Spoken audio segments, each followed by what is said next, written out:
Dear students, today we will take the third chapter, that is moment of inertia of the fifth unit. So what is moment of inertia? Moment of inertia के लिए बेटे आप सबसे पहले एक diagram से आपको बताता हूँ. ये फॉर एग्जांपल अगर ये एक्स एक्सिस है, ये वाई एक्सिस है और ये जेड एक्सिस, और यहाँ पर कोई भी रिजिड बॉडी यानी वॉल, ठीक है, रिजिड बॉडी है. और सपोज इसके 3-4 पार्टिकल आपने मान ले M1, M2, M3 और यहाँ पर Mn, ठीक है. और यहाँ से इसका R1 इज द क्या है, इसका distance from the axis of rotation. तो इसकी अगर देखें बेटे यहाँ पे सॉरी जेड लिखा हुआ है आपके नोट्स में, कोई भी ले सकते हैं बट यहाँ पे जेड लिखा हुआ है. तो R1 is the distance of particle M1 from the axis of rotation. ये R2 है. Similarly this is R3 and this is Rn. Okay, so ये आपके बेटे n पार्टिकल सामने मान लिए हैं और इसके जो R1 R2 हैं ये क्या है, these are the distance from the axis of rotation, ठीक है बेटे. And M1 M2 are the masses of the different particles. Okay, so moment of inertia क्या होता है बेटे, I is equal to M1 R1 square plus M2 R2 square plus so on up to Mn Rn square, ठीक है बेटे. तो ये होता है. अब वही बात बेटे, इसको हाउ विल डिफाइन इट, इसको डिफाइन कैसे करेंगे, यहीं से देखेंगे बेटे. है कि moment of inertia, this is the product of this is the sum of product of masses and square of the distance from the axis of rotation, ठीक है. sum of product of masses and mass and square of the distance from the axis of rotation. So this is the moment of inertia and this is very much important. Okay, and what are its units. तो इसके units क्या होंगे बेटे, तो क्या होंगे, M क्या होंगे किलोग्राम और आर के मीटर स्क्वायर, ठीक है. Kilogram metre square are the units, SI units of the moment of inertia. And what its dimensional formula, इस डायमेंशनल फॉर्म M1 R1 है, then it will M L T0. Okay बेटे, this is the, और L में दिख रहे हैं आप square है तो ये होगा L square. So this is the dimensional formula for moment of inertia. Okay bete, very important and very easy. So you can also write it in this way. I generalized form में आप इसको ऐसे लिखेंगे, I is equal to 1 to n and यहाँ mi ri square. Okay bete, general form में इसको आप ऐसे लिख सकते हैं. तो I think it is very easy. This is the moment of inertia. Okay, very important thing. I, it is denoted by I and it is equal to MI/RI square. Okay, next है बेटे radius of gyration. Radius of gyration. Okay, तो radius of gyration में क्या करेंगे आप basically radius of gyration है क्या, this is the perpendicular distance. ये वही बात है जैसे अभी हमने किया, लेकिन इसमें क्या होगा कि एक सेंटर ऑफ मास से लेंगे हम. सेंटर फॉर एग्जांपल अगर ये सेंटर ऑफ मास है तो ये जो डिस्टेंस होगा दिस इज द डिस्टेंस के, ठीक है. बात वही है, this is the perpendicular distance from the axis of rotation, but ये किसका होगा, सेंटर ऑफ मास का. Okay, so it is defined. अब वैसे जैसे इसको लिखेंगे I is equal to M R square होता था, अब यहाँ पे क्या लिखेंगे K स्क्वायर. सो अगर आप देखें कि व्हाट इज K, तो K is the perpendicular distance of the centre of mass from the axis of rotation. Okay, so इसको डिफाइन कैसे करते हैं बेटे, the radius of gyration is the point distance from a point from the axis of rotation at which if the whole mass of the body is supposed to be concentrated, the moment of inertia would be same as with the actual distribution of the particles. Okay, so I think it is clear. So इसको how it is derived कैसे करेंगे इसको, अगर हमने किया कि इसके M1 M2 वो जो पार्टिकल्स हैं वो हैं M1 M2, उनके मासेस हैं R2 square plus so on up to Mn Rn square, ठीक है बेटे. तो ये तो आ गया जब हमने इसकी एक्चुअल डिस्ट्रीब्यूशन ऑफ पार्टिकल्स ली है. ओके, अगर इसमें लिखा हो कि इफ़ सारे के मास, सारे के सारे पार्टिकल्स का मास जो है वो क्या है, सेम है एम एन सभी का ही. Okay, so it can be written like this m r one square plus m r two square plus so on up to m r n square. Okay, so it can be written like this, m I is equal to m can be taken outside r1 square plus r2 square plus r n square. Okay, this way. So अब हम इसको k से replace कर देंगे कि if k is the radius of gyration, जैसे कि हमने इसको फर्स्ट मान सकते हैं, it is can be considered as 1. So we can put here, so in place of I we can write here m k square. Okay, m is the total mass of the body because हमने माना था कि centre of मास है वो, है ना. और यहाँ पर n से मल्टीप्लाई कर देंगे. यहाँ पर हमारे पास क्या था, m r1 square plus r2 square plus on up to r n square. Okay बेटे, so now if you have multiplied with n, then you have to divide it by n. Why? To keep the equality intact. Okay, so it will be m k square and n into m. N is the total number of particles and small m is the mass of one particle. So it can be written as m, total mass of the body, and it is equal to r1 square plus r2 square and this rn square divided by n. Okay, so it gets cancelled with it, and this is k is equal to r1 square plus r2 square plus so on up to rn square. Okay, and this. Okay, this is the value of k because the square has this value, so by taking under root its square will be cancelled. So this is k, and what is k? This is the radius of gyration. It is the distance of a point from the axis of rotation at which if the whole mass of the body is supposed to be concentrated, the moment of inertia would be same as with the actual distribution of the particles. Okay bete, so I think it is clear. So now it is clear, it may be concluded that moment of inertia depends upon the mass of the body as well as the manner in which the mass is distributed about the axis of rotation. बेटे rotational motion में आपने एक ध्यान रखना है कि इसमें जो axis of rotation that plays a very important role. Okay, और सेकंड पॉइंट है इसका, the radius of gyration of a body is not a constant quantity, its value changes with the change of location of the axis of rotation. अच्छा बेटे, next है इसमें theorem of perpendicular axis and theorem of parallel axis को लेने की ज़रूरत नहीं है. कुछ आपको बेटे इसमें एग्जांपल्स दिए हुए कि अगर ऑब्जेक्ट ऐसा है तो इसका मोमेंट ऑफ इनर्शिया क्या होगा, वो आपको याद करना पड़ेगा बेटे. ठीक है, तो आपने इसको देखो कैसे करना है.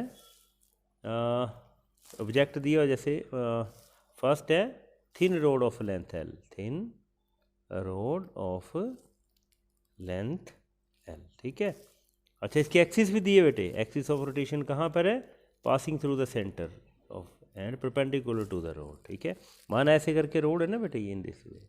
ठीक है, in this way.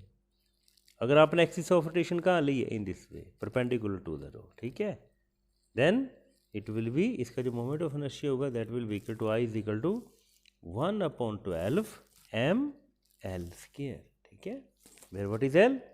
l is the length of the rod. Okay, अच्छा बेटे, अगर a circular ring of radius r when the passing through the center and perpendicular to its plane means in this case क्या होगा, ये आपकी ring है जैसे. ठीक है, रिंग है, इन दिस वे मैं इसको शो कर रहा हूँ.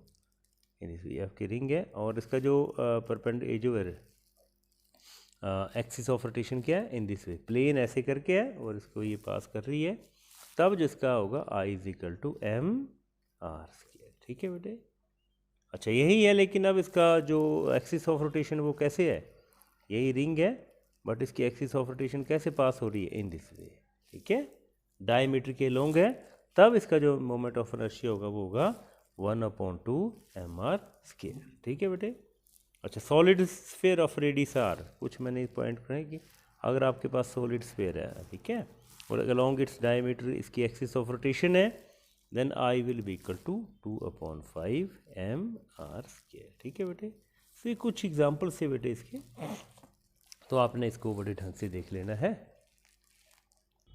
बेटे. नेक्स्ट है हमारा कि एंगुलर मोमेंटम और मोमेंट ऑफ इनर्शिया में क्या रिलेशन होता है वो हम इसको करेंगे।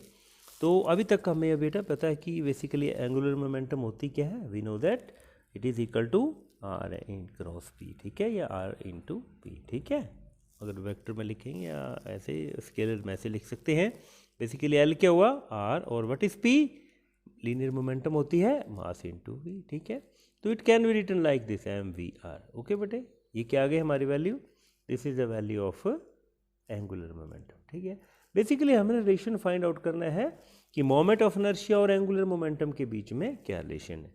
तो अब आपको पता है बेटे कि आई होता है, बेसिकली आई होता क्या है, आई इज इक्वल टू अभी हमने पढ़ा एम आर स्क्वायर, ठीक है बेटे, ये होगा। तो यहाँ पे अगर हमें आर एक और चाहिए तब जाकर ये बनेगा। अब आपके पास यहाँ पर वी है बेटे, तो वेलोसिटी और मैंने आपको कहा था कि लीनियर वेलोसिटी है और एंगुलर वेलोसिटी के बीच में रिलेशन होता है ओमेगा इनटू आर, ठीक है बेटे। तो यहाँ से वी की वैल्यू यहाँ पुट कर देंगे तो एल की वैल्यू आ जाएगी हमारे पास एम और वी की जगह लिख देंगे एम ओमेगा इनटू आर और साथ में एक और आर ये था, तो ये हमारे पास बन गया एम ओमेगा आर स्क्वायर, ठीक है बेटे। तो यहाँ से आर स्क्वायर और एम को ले लेंगे तो बेसिकली एम और आर स्क्वायर क्या होता है, this is moment of inertia, so it means that L is equal to I omega, ठीक है बेटे। तो basically this is the relation between the angular momentum and moment of inertia, okay बेटे। अच्छा next है बेटे काइनेटिक एनर्जी के बीच में भी एक रिलेशन किया हुआ है, सो kinetic energy and moment of inertia, ठीक है बच्चों। तो काइनेटिक एनर्जी आपको पता ही है बेटे, यहाँ से शुरू करेंगे हम। काइनेटिक एनर्जी होती है हाफ एम वी स्क्वायर, ठीक है बच्चों। तो दोबारा वी की वैल्यू पुट करेंगे, लीनियर वेलोसिटी और एंगुलर वेलोसिटी के बीच में मैंने क्लास में भी रिलेशन कराया था, तो ये होता है V is equal to omega into R, ठीक है बच्चों। तो वी की जगह पुट कर देंगे, so kinetic energy is equal to half M V की जगह ओमेगा स्क्वायर आर स्क्वायर, ठीक है। यहाँ पर अगेन एम और are square will be equal to I, तो काइनेटिक एनर्जी होगी half into I omega square, ठीक है बच्चों। तो ये these are the relation, some relations, ये बहुत ज़्यादा इंपॉर्टेंट है बेटे, हमें यूज़ होते हैं आगे। तो थोड़ा सा इसमें अभी हमें तो पता ही है बेसिकली, पहले भी किया हुआ हमने law of conservation of angular momentum, ठीक है, एंगुलर मोमेंटम मैंने करवाया था पिछली चैप्टर में भी, तो वो तो हमें पता ही है। बेसिकली इसमें क्या होगा कि अगर tau is equal to zero, tau क्या होता है टॉर्क, अगर टॉर्क जीरो है तो एंगुलर मोमेंटम क्या होती है बेटे, this is equal to constant, constant रहती है, ठीक है बेटे। ये तो बहुत इंपॉर्टेंट है और इसके एप्लीकेशंस मैंने पिछली बार भी की थी, अब दोबारा करेंगे। तो बेसिकली हमें पता है कि टाउ अब L is equal to constant होता है इसमें। अब हम इसके रिलेशन जो भी हमने किया था वो क्या था, L is equal to I omega. तो अगर एल कॉन्स्टेंट है तो सिमिलरली आई ओमेगा भी क्या होगा, कॉन्स्टेंट होगा बेटे, ठीक है बेटे। इसके बहुत ज़्यादा एप्लीकेशंस है बेटे और बड़ी इंटरेस्टिंग एप्लीकेशन है इसकी, वो आपने भी देखनी है, applications of law of conservation of angular momentum, ठीक है बेटे। तो इसमें देखो बेटे आपने कई बार जैसे आपने एक इसका पहला है कि angular velocity of a person with some weight on his hands, कि अगर कोई जैसे मैं इसको थोड़ा सा जैसे किसी के ऐसे कोई इन दिस वे, ठीक है, ऐसे करके कोई टर्निंग टेबल में रोटेट कर रहा है, ये क्या है, टर्निंग टेबल है, ये क्या है बेटे, टर्निंग टेबल, ये रोटेट करने वाला टेबल है, यहाँ पर कोई इसको रोटेट कर रहा है। तो अगर ये यहाँ पर इसने क्या लिए, कुछ वेट लिए, क्या लिए बेटे, वेट लिए इसे। अब ये अपने हैंड्स को क्या कर देता है बेटे, क्लोज कर देता है इन दिस वे, ऐसे क्लोज कर देता है, ठीक है, हैंड्स को फोल्ड कर देता है। तो होता क्या बेसिकली, इसकी वेलोसिटी बढ़ जाती है। तो वो यहाँ देखेंगे कि वेलोसिटी बढ़ती क्यों है, कैसे बढ़ती, वो देखेंगे हमें यहाँ पर। तो देखेंगे बेटे, अब जब इसको बेटे इसने क्या कर दिया अपनी, यहाँ से बेसिकली ये आर था, यहाँ से यहाँ तक ये भी आर था, है ना, एक्सिस ऑफ रोटेशन ये होगी। तो ये अगर रोटेट कर रहा है तो नेचुरली इसकी आर ज़्यादा था। जब इसने अपनी आर्म्स को फोल्ड कर दिया तो क्या हुआ, उसकी वजह से क्या होगा, आर कम हो गया। जब आर डिक्रीज कर गया बेटे, आर डिक्रीज कर गया तो आई क्या होता है, एम आर स्क्वायर। जब आर डिक्रीज करेगा तो आई मोमेंट ऑफ इनर्शिया भी क्या करेगा, डिक्रीज करेगा। ठीक है बेटे, जब मोमेंट ऑफ इनर्शिया डिक्रीज हो गया तब क्या होगा, अब आपको पता है कि I omega is equal to constant होता है, तो आई कॉन्स्टेंट है तो ओमेगा क्या हो जाएगा, मीन्स आई क्या हो गया, डिक्रीज, तो ओमेगा क्या हो जाएगा, इंक्रीज हो जाएगा। ओमेगा इंक्रीज मीन्स उसकी जो एंगुलर वेलोसिटी है वो क्या हो जाएगी, बढ़ जाएगी। This is the very great application of the law of conservation of angular momentum in terms of moment of inertia. ठीक है बेटे, तो होगा क्या कि जैसे अपने वो फोल्ड करेगा बाजुओं को तो उसका क्या होगा, वेलोसिटी जो उसकी एंगुलर वेलोसिटी बढ़ जाएगी। ठीक है बेटे, इसकी एक और एप्लीकेशन डिस्कस की गई है यहाँ पर, वो है इसकी नेक्स्ट एप्लीकेशन है कि अगर हमारे पास सेकंड क्या है, the speed of inner layers of the whirlwind. जैसे बेटे व्हर्ल विंड होती है ना, ऐसे करके घूमने वाली जो विंड होती है, उसकी जो इनर लेयर्स की जो इनर लेयर्स है उसकी जो वेलोसिटी वो बहुत ज़्यादा होती है as compared to the outer. ये अगर क्या है, आउटर है और ये क्या है, इनर है, तो इनर लेयर की जो वेलोसिटी होगी वो आउटर लेयर से बहुत ज़्यादा होती है। वो क्यों, क्योंकि इनर लेयर का जो मोमेंट ऑफ इनर्शिया बेटे वो क्या होगा, लेस। जब मोमेंट ऑफ इनर्शिया लेस होगा तो I omega is equal to constant होता है, जब ये लेस डिक्रीज कर जाएगा तो ये क्या कर जाएगा बेटे, ओमेगा इंक्रीज कर जाएगा। इसलिए जैसे जैसे इनर लेयर्स का आर कम होगा मोमेंट ऑफ इनर्शिया क्या हो जाएगा, कम हो जाएगा, इसलिए इसकी जो अंदर वाली लेयर्स हैं उनकी वेलोसिटी बहुत ज़्यादा होगी। ठीक है बेटे, तो थर्ड एक और एप्लीकेशन दी है कि the angular velocity of a planet revolving in elliptical orbit. इसको समझा देता हूँ बेटे, इसको जो ढंग से देखना कि एलिप्टिकल ऑर्बिट जैसे माना ये सन होता है, हमने कहा था कि जब माना यहाँ पर है प्लेनेट कोई, तो ये body it is near to the sun, और जब प्लेनेट यहाँ पर है, प्लेनेट यहाँ पर है, तो क्या होगा, इसका आर यहाँ पर ज़्यादा है और इसका आर कम है। ठीक है बेटे, तो जब आर बेटे कम होगा, यहाँ पे आर ज़्यादा है, यहाँ पे आर कम है, तो आर कम होगा तो I is equal to M R square, क्या होगा, आर कम होगा तो आई भी डिक्रीज कर जाएगा। जब आई डिक्रीज कर गया तो ओमेगा क्या करेगा, इनक्रीज कर जाएगा। ठीक है बेटे, और यहाँ पे आर ज़्यादा है तो इसका आई क्या होगा, एम आर स्क्वायर क्या होगा, इंक्रीज होगा, तो ओमेगा क्या हो जाएगा, डिक्रीज कर जाएगा बेटे। ठीक है, बोलने का मतलब ये है कि जब प्लेनेट सन के पास है तो उसकी वेलोसिटी कम होगी, और जब वो दूर है तो उसकी वेलोसिटी ज़्यादा होगी। ठीक है बेटे, so these are the some applications of moment of inertia. तो इसको बड़े ढंग से बेटे आपने करना है, तो I think it is clear to you. अब बेटे इसमें थोड़े से मैंने एक बार क्लास में समझाया भी था, दोबारा भी आपको थोड़ा एक हिंट दे देता हूँ। ये बहुत कई बार कंफ्यूज हो जाते हैं हम कि लीनियर और रोटेशनल मोशन में या सर्कुलर मोशन में क्या क्या चीज़ें होती हैं, तो उसमें अपने ढंग से दिख रहा है। ये रोटेशनल मोशन है और ये है लीनियर मोशन। ठीक है बेटे, अब इसमें लीनियर मोशन में क्या है, अब आपको पता कि डिस्प्लेसमेंट इसमें कैसे लिखते हैं, it is denoted by S, और एंगुलर डिस्प्लेसमेंट क्या होती है, थीटा, एंगल को ही डिस्प्लेसमेंट बोलते हैं। यहाँ पे लीनियर वेलोसिटी क्या होती है बेटे, वो होती है वेलोसिटी v, और इसको किससे डिनोट करते हैं, ओमेगा से। ठीक है, इसमें कन्फ्यूज नहीं होना, ये डिस्प्लेसमेंट है, ये क्या है, वेलोसिटी, ये लीनियर वेलोसिटी है, और ये क्या है, एंगुलर वेलोसिटी। ठीक है, ये एंगुलर यहाँ पे एंगुलर डिस्प्लेसमेंट, एंगुलर वेलोसिटी। फिर अगला है लीनियर एक्सेलरेशन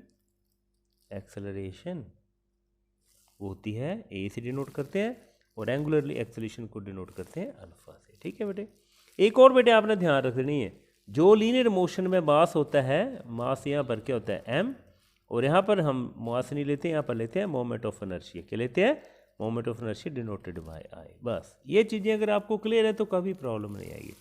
फॉर एग्जाम्पल अगर फोर्स की बात करें, फोर्स यहाँ पर होता है मास इनटू एक्सेलरेशन। अब यहाँ पर एंगुलर फोर्स को क्या बोलते हैं बेटे, टॉर्क। वो टॉर्क क्या होता है, जैसे मास की जगह क्या लेंगे, आई, और एक्सेलरेशन की जगह लेंगे अल्फा। तो मेरे ख्याल कोई कंफ्यूज होने की बात नहीं है। नेक्स्ट यहाँ पर जैसे मैंने भी कहा था, मास को क्या लेते हैं यहाँ पर एम, और यहाँ पर इनर्शिया होता है, मोमेंट ऑफ इनर्शिया, उसको लेते हैं आई। आगे वर्क क्या होता है, फोर्स इनटू डिस्प्लेसमेंट, और यहाँ पर वर्क एंगुलर मोशन में वर्क क्या होगा, टाउ इनटू डी थीटा। तो I think it is clear बेटे, है ना। तो ये कुछ चीज़ें हैं जो आपने ढंग से पढ़नी। बड़ा इजी चैप्टर है और बहुत ज़्यादा इम्पोर्टेंट है। Okay, thanks.